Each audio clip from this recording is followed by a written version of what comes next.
Hello नमस्कार दोस्तों, आपके अपने परिवार MNV स्टडी सेंटर में आपका एक बार फिर से स्वागत है। मैं आपको सूचना के तौर पे बता दूं, हम जल्द ही आपके लिए स्कूली शिक्षा शुरू करने वाले हैं।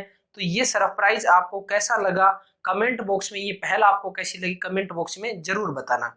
हम पढ़ रहे थे बायोलॉजी में आज हमारा टॉपिक है नर्वस सिस्टम यानी कि तंत्रिका तंत्र। क्या होता है नर्वस सिस्टम?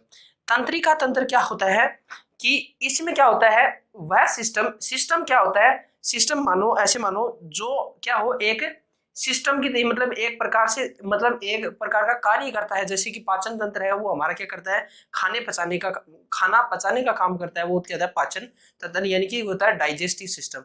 क्या होता है, क्या होता है डाइजेस्टिव सिस्टम। उसी प्रकार ये क्या है, नर्वस सिस्टम। तो ये भी एक प्रकार का क्या है, सिस्टम। जैसे कंप्यूटर एक प्रकार का सिस्टम है, उसमें से कोई चीज हटा दी जाए, जैसे कि कीबोर्ड हटा दी जाए, तो वह क्या करेगा, सफलतापूर्वक काम नहीं कर पाएगा। तो इस प्रकार से ये भी क्या होता है, एक प्रकार का सिस्टम होता है तंत्रिका तंत्र। इसमें क्या होता है, ये हमारी बॉडी को क्या करता है, कंट्रोल करता है। बॉडी को क्या करता है, ये पूरी बॉडी को क्या करता है, कंट्रोल करता है। क्या करता है, पूरी बॉडी को कंट्रोल करता है। क्या करता है, पूरी बॉडी को कंट्रोल करता है। कौन? तंत्रिका तंत्र। तंत्रिका तंत्र का सबसे इंपॉर्टेंट भाग होता है ब्रेन। सबसे इंपॉर्टेंट भाग कौन सा होता है, सॉरी, सबसे इंपॉर्टेंट भाग होता है ब्रेन। ब्रेन क्या होता है, तंत्रिका तंत्र का, जैसे कि आपको दिखाई दे रहा होगा, तंत्रिका तंत्र का सबसे इंपॉर्टेंट भाग होता है ब्रेन। अब देखिए बात कर लेते हैं ब्रेन की। ब्रेन क्या होता है, देखो ब्रेन ब्रेन मैंने आपको पहले भी बताया था, यानी कि ये किसके, हमारी कपाल अस्थि के नीचे स्थित होता है। मस्तिष्क कहाँ स्थित होता है, ये कपाल अस्थि के नीचे स्थित होता है। कपाल अस्थि मैंने आपको बहुत अच्छे से कंकाल तंत्र का टॉपिक बहुत अच्छे से समझाया था। यदि वो कंकाल तंत्र वाली क्लास आपने नहीं देखी तो वो जरूर देखना। उसका मैं लिंक आपको कमेंट बॉक्स में पिन करवा दूंगा, या फिर आपको डिस्क्रिप्शन बॉक्स में वह मिल जाएगा। ये क्या होता है, कपाल अस्थि के नीचे स्थित होता है। हमारा ब्रेन होता है, जिसे कपाल अस्थि क्या कहती है, एक प्रोटेक्शन प्रोवाइड करती है। इस अस्थि का नाम यानी कि इस हड्डी का, इस बोन का नाम क्या होता है, इस बोन का नाम होता है, इस बोन का नाम होता है क्रेनियम। क्रेनियम क्या होती है, एक बोन होती है, एक हड्डी होती है। इसमें क्या होती है, 8 हड्डियां होती है। क्या कितनी होती है, देखिए इसमें कितनी हड्डियां होती हैं, इसमें 8 हड्डियां होती है। बात किसकी कर रहे हैं हम, ब्रेन की बात कर रहे हैं। इसमें क्या होते हैं, इसको प्रोटेक्शन कौन प्रोवाइड कराता है, देखो आपको इमेज अच्छे से दिखाई दे रही होगी ब्रेन की। क्या बोन कितनी होती है, इसमें क्या होती है, क्रेनियम हड्डी उपास्थि होती है, जिसमें क्या होती है, 8 हड्डियां होती हैं, जो मैंने आपको पिछले वाले टॉपिक में बताई थी। और आपको अब नाम भी दिखाई दे रहेंगे, चित्र भी आपको अच्छे से दिखाई दे रहा होगा।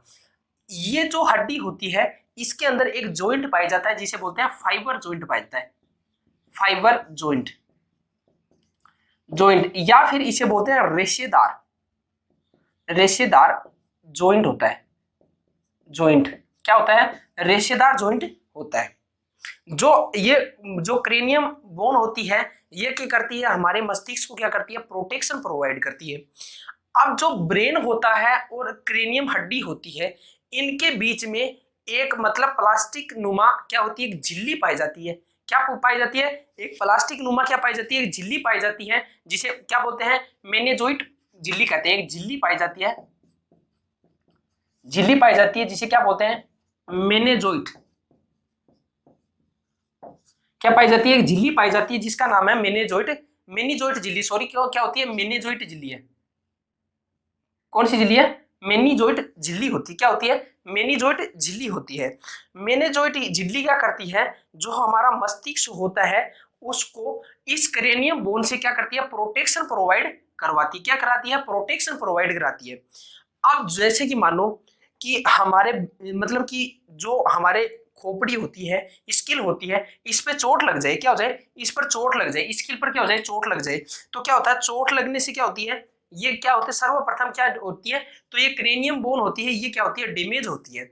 यदि चोट गहरी हो तो डैमेज क्या हो जाती है, मेनीजोइट जोइट क्या हो जाती है, मेनेजोइट झिल्ली डैमेज हो जाती है। और यदि मेनेजोइट झिल्ली डैमेज हो गई, क्या, यदि ये मेनेजोइट झिल्ली क्या हो जाएगी, डैमेज हो गई, तो मैंने इसमें क्या हो जाता है, एक रोग हो जाता है। क्या हो जाता है, मेनिंजाइटिस रोग हो जाता है। कौन सा रोग हो जाता है? एक बीमारी हो जाती है, आदमी को बीमारी हो जाती है मेनिंजाइटिस नाम की क्या हो जाती है? बीमारी हो जाती है। क्या हो जाती है? बीमारी हो जाती है मेनिंजाइटिस नाम की। तो यदि मेनिंजाइट झिल्ली डैमेज होगी तो क्या हो जाएगी? मेनिंजाइटिस नाम की क्या हो जाती है? बीमारी हो जाती है। हमारा जो ब्रेन होता है वो किसका बना होता है? तो वो बना होता है किसका बना होता है? न्यूरॉन्स का। किसका बना होता है? न्यूरॉन्स का बना होता है। यानी कि इसकी इकाई क्या होती है? तो होती है न्यूरॉन होती है। क्या होती है? न्यूरॉन। क्या होती है? तो इसकी इकाई क्या होती है? न्यूरॉन होती है। आपको इमेज अच्छे से दिखाई दे रही होगी। हमारा जो, एक बात और बता देता हूं, हमारा जो वयस्क मनुष्य होते हैं, वयस्क वयस्क मनुष्य के का ब्रेन का वजन लगभग कितना होता है? 1350 से लेके 1400 ग्राम तक होता है। 1400 ग्राम तक होता है। और जो बच्चे होते हैं उनमें कितना होता है? तो वो होता है 350 से लेके 400 ग्राम। ये भी एग्जाम में डायरेक्ट पूछा जाता है, तो ये भी आप अच्छे से याद रखना। अब बात करते हैं न्यूरॉन की। न्यूरॉन की आपको अच्छे से इमेज दिखाई दे रही होगी। ये क्या होता है? न्यूरॉन में क्या होता है? इसमें क्या होता है? पुनर्विभाजन की प्रक्रिया नहीं पाई जाती। क्या होते हैं? पुनर्विभाजन, यानी कि इसमें क्या होगा? रिकंस्ट्रक्शन नहीं पाया जाता है। मतलब कि जैसे कि किसी का मतलब न्यूरॉन, ऐसे मानो किसी का न्यूरॉन खराब हो गया तो इसमें क्या होगा? इसमें दोबारा से रिकंस्ट्रक्शन यानी कि दोबारा निर्माण नहीं होता है। इसमें कोशिका विभाजन नहीं पाया जाता है। जैसे कि हमारी लीवर डैमेज हो जाए, क्या लीवर डैमेज हो जाए, तो लीवर डैमेज हो जाए तो क्या हो जाती है? वो लीवर क्या होती है? रिकंस्ट्रक्शन का काम होता है। और लीवर अपने आप क्या हो जाती है? क्या हो जाती है? अपने आप पुनः निर्माण हो जाता है, यानी कि उसका पुनः निर्माण हो जाता है अपने आप। तो क्या होगा? न्यूरॉन में क्या है? इसमें क्या है? पुनर्विभाजन नहीं पाया जाता। क्या नहीं पाया जाता? इसमें क्या पाया जाता है? इसमें विभाजन या पुनर्निर्माण की प्रक्रिया नहीं पाई जाती है। यानी कि इसमें कोशिका विभाजन, सॉरी, इसमें कोशिका विभाजन या फिर पुनर्निर्माण की प्रक्रिया नहीं पाई जाती है। की प्रक्रिया नहीं पाई जाती। मतलब एक बार ये चीज टूट गई तो वापस इसे बनाया नहीं जाता, यानी कि अपने आप नहीं बन सकती। जैसा कि आपने देखा होगा, यदि किसी व्यक्ति के दिमाग पर चोट लग जाए, यानी कि किस पे? मस्तिष्क यानी कि खोपड़ी पे चोट लग जाए, और यदि वो मतलब कि उसके दिमाग का इलाज नहीं हो पाता, यानी कि वो जैसा हो गया वैसा का वैसा रहता है, इसीलिए सरकार क्या करती है? ये हमारा क्या है? ये सेंसिटिव, ऐसे मानो कि क्या है, सरकार हमेशा बताती है कि यदि आपको बाइक चलाते समय हमेशा हेलमेट लगाना चाहिए, क्योंकि ब्रेन यदि एक बार, क्योंकि इसमें न्यूरॉन पाया जाता है, और न्यूरॉन में क्या? पुनर्विभाजन यानी कि रिकंस्ट्रक्शन की प्रक्रिया नहीं पाई जाती है।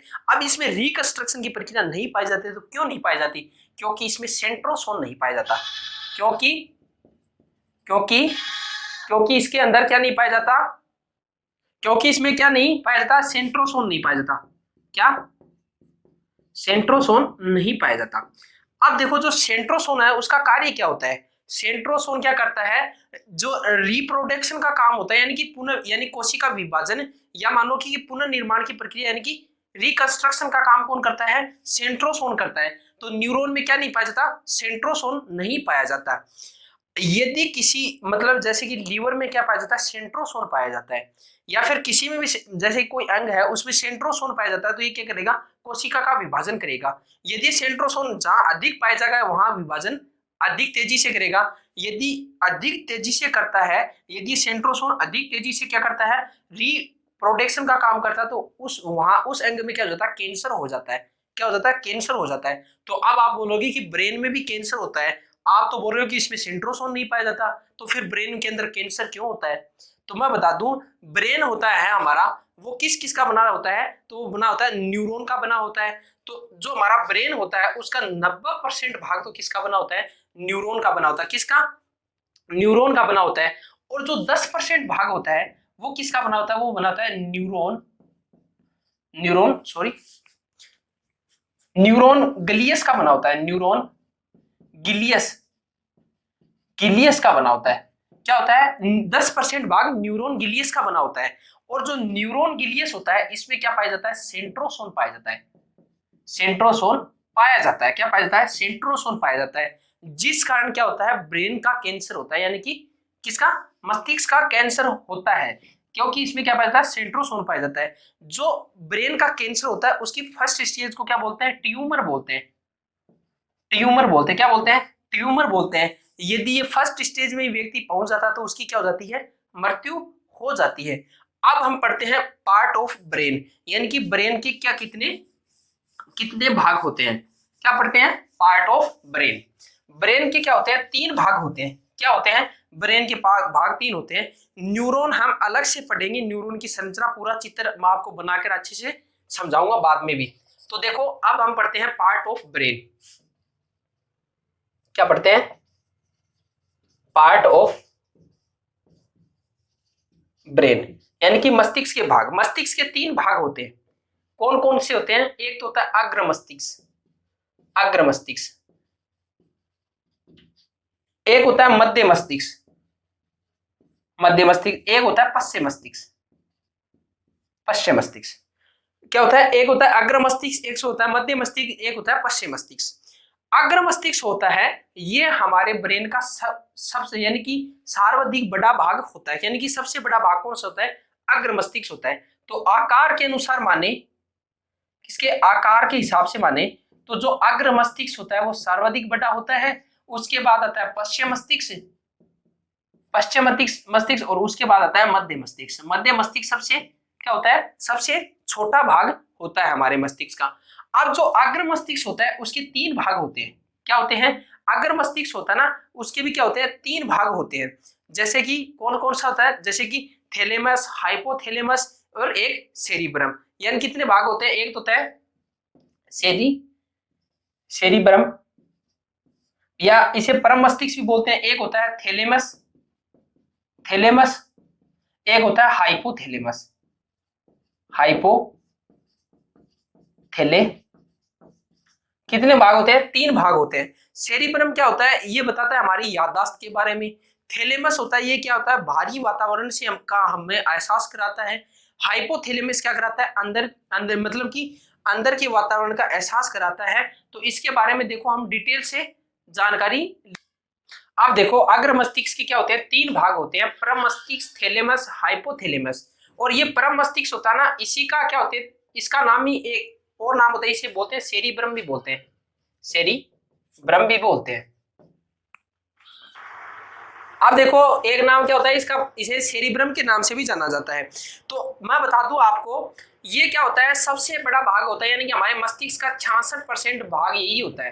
क्या होता है, 66% भाग यही होता है। आगे बात कर ले तो ये क्या करता है, सामान्य बुद्धि को नियंत्रित करता है।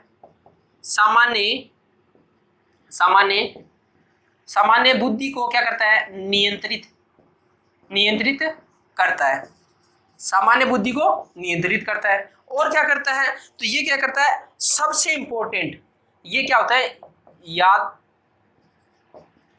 याददाश्त को क्या करता है, इसमें क्या होता है, याददाश्त को भी कोई क्या करता है, ये नियंत्रित करता है। यदि किसी व्यक्ति का सेरिब्रम मजबूत होगा तो उसे पुरानी बातें बहुत अधिक याद होंगी। किसी किसी के साथ क्या होता है कि कई बच्चे कहते हैं कि ये हमारे क्या है, ये मेरे कई कई बार सोचता है ये कौन है, फिर सोचता है ये मेरा पापा है। तो क्या मतलब उस समझे, तो उसका क्या है, सेरिब्रम बहुत कमजोर है। और कई की क्या करते हैं, यानी कि बहुत पुरानी बातें या किसी को एकदम से पढ़ा हुआ, यानी कि एक बार पढ़ा तुरंत याद हो जाता है, मतलब उसका क्या है, सेरिब्रम यानी कि परम मस्तिष्क बहुत मजबूत है। तो ये क्या होता है, ये क्या करता है, याददाश्त को भी क्या करता है, नियंत्रित करता है, नियंत्रित करता है। आगे बात कर ले तो हमारा जो परम मस्तिष्क होता है इसी में क्या होता है, ये क्या करता है, भावनाओं को भी क्या करता है, भावनाओं को क्या करता है, भावनाओं को भी नियंत्रित नियंत्रित नियंत्रित करता है। क्या करता है, ये हमारी क्या करता है, भावनाओं को भी नियंत्रित करता है, यानी कि इट इट कंट्रोल इमोशंस। क्या करता है, इट कंट्रोल इमोशन, यानी इमोशंस को भी क्या करता है, कंट्रोल करता है। अब बात कर लेते हैं थैलेमस की। थैलेमस क्या होता है, ये क्या है, सूचना, ये क्या होता है, थैलेमस होता है, इसमें क्या होता है, जो हमें क्या कराता है, ये क्या कराता है, सर्दी गर्मी या फिर सर्दी गर्मी का क्या कराता है, एहसास कराता है। पहली बात तो क्या करता है, ये हमें सर्दी वह गर्मी का एहसास करवाता है। एहसास करवाता है। मतलब जो बाहरी ज्ञान होता है उसका एहसास कौन कराता है? थैलेमस। कौन कराता है? थैलेमस कराता है। इसे सूचनाओं का पोस्ट ऑफिस भी कहा जाता है। सूचनाओं का पोस्ट ऑफिस भी कहा जाता है। ये डायरेक्ट पूछा जाएगा,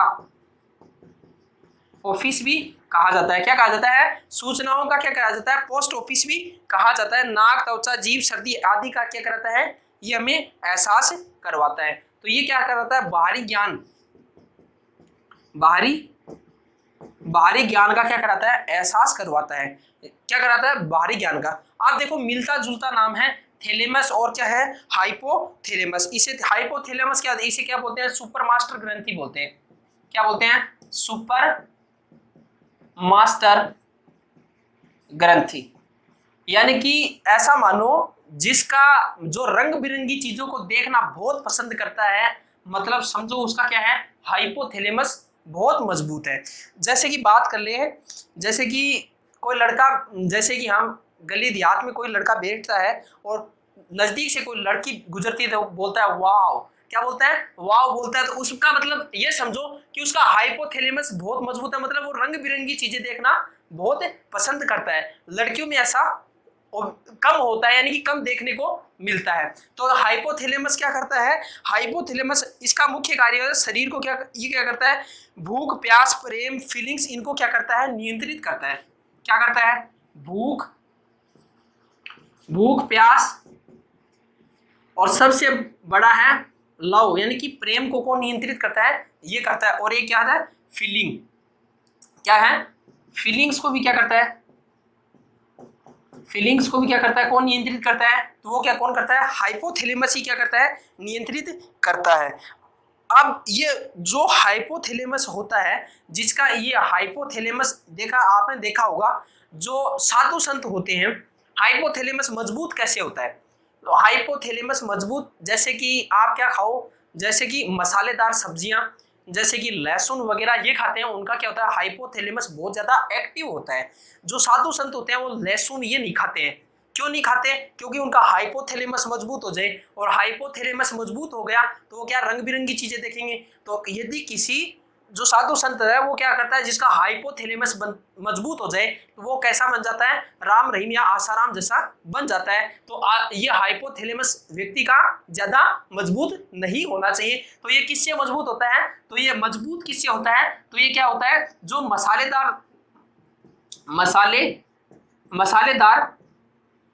मसालेदार खाना खाने से, जैसे कि एग्जाम पर मान लो लहसुन एक एग्जाम पर मान लो इसका। तो ये हाइपोथैलेमस, परम मस्तिष्क, थैलेमस, ये बहुत अच्छे से आपको समझ में। आदमी का स्टूडेंट लाइफ में सबसे ज्यादा मजबूत कौन सा भाग होना चाहिए मस्तिष्क का? तो वो होना चाहिए सेरिब्रम, क्योंकि सेरिब्रम ही हमें क्या देता है? याददाश्त दिलाता है। यदि ये आपको थैलेमस यानी कि हाइपोथैलेमस, परम मस्तिष्क, यानी कि आज हमने अग्र मस्तिष्क से पूरा पढ़ लिया है। अब हमारा दो भाग और बच गए, मध्य मस्तिष्क और क्या बच गया? पश्चिम मस्तिष्क। वो हम नेक्स्ट वीडियो में पढ़ने वाले हैं। और एक तंत्र की संरचना। यदि वीडियो अच्छा लगा हो तो वीडियो को लाइक करें, शेयर करें, कमेंट करें, और यदि चैनल पर पहली बार विजिट कर रहे हैं तो चैनल को सब्सक्राइब जरूर कर लें। और मैं सूचना बता दूं कि जल्द ही हम आपके लिए क्या स्कूली शिक्षा कई का शुभारंभ करने वाले हैं। तो इसके बारे में आपकी क्या राय है? कमेंट बॉक्स में जरूर बताना। कौन कौन सी क्लास की शिक्षा शुरू की जाए इसके बारे में जरूर बताना। थैंक यू, धन्यवाद, हैव ए नाइस डे।